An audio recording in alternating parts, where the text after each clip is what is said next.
शिवम जी, राधे राधे महाराज जी। महाराज जी, मैंने अपने जीवन में बहुत पाप कर्म किए हैं और बार बार श्री जी को समर्पित करके माफी मांगकर फिर उन कर्मों को दोहराया, लेकिन आपकी कृपा से अब सब छोड़ चुका हूँ। भविष्य में ऐसा न हो इसके लिए प्रयास कर रहा हूँ, परंतु महाराज जी भय है कि मुझसे फिर से गलती ना हो जाए, या श्री जी मुझे माफ करेंगी? खैर, उनका स्वभाव तो बहुत करुणामय है, बहुत अगाध करुणामय है। प्रभु का स्वभाव और श्री जी का स्वभाव करुणामय है, पर सिद्धांत नहीं बख्शता। कानून जो है वो नहीं बख्शता। कानून में फंस जाओगे, अगर कानून के फंदे में फंस गए तो तुम्हारे चाहे जितना बड़ा पावर हो, आपको फिर जेल जानी पड़ेगी।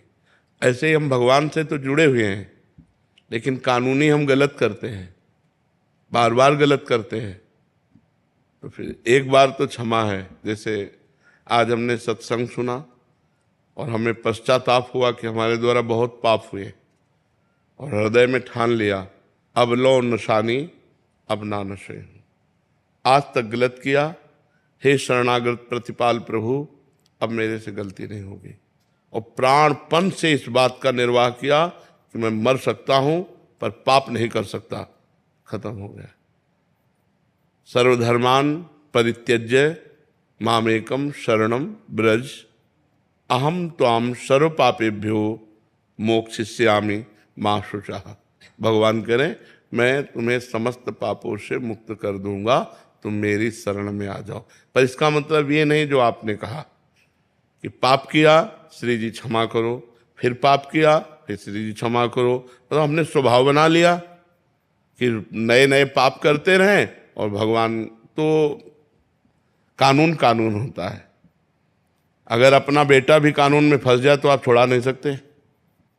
ईमानदारी से, बेईमानी की बात हम नहीं कहते, हमारे भगवान के यहाँ ईमानदारी चलती है। अगर आप कानून में फंसे तो अवश्य में वो भोक्तव्यम, में भगवान के वचन है, अवश्य में वो भोक्तव्यम कृतम कर्म शुभाशुभम।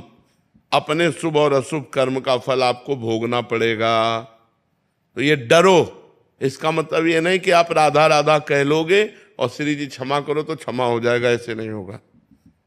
हर अपराध करने वाला हाथ जोड़कर यही कहता कभी नहीं करूंगा, क्षमा होता है क्या? तो ये ध्यान रखना कि एक बार हमको पता चला कि हम पाप कर रहे हैं और भगवान की शरण में आए और बंद कर दिया,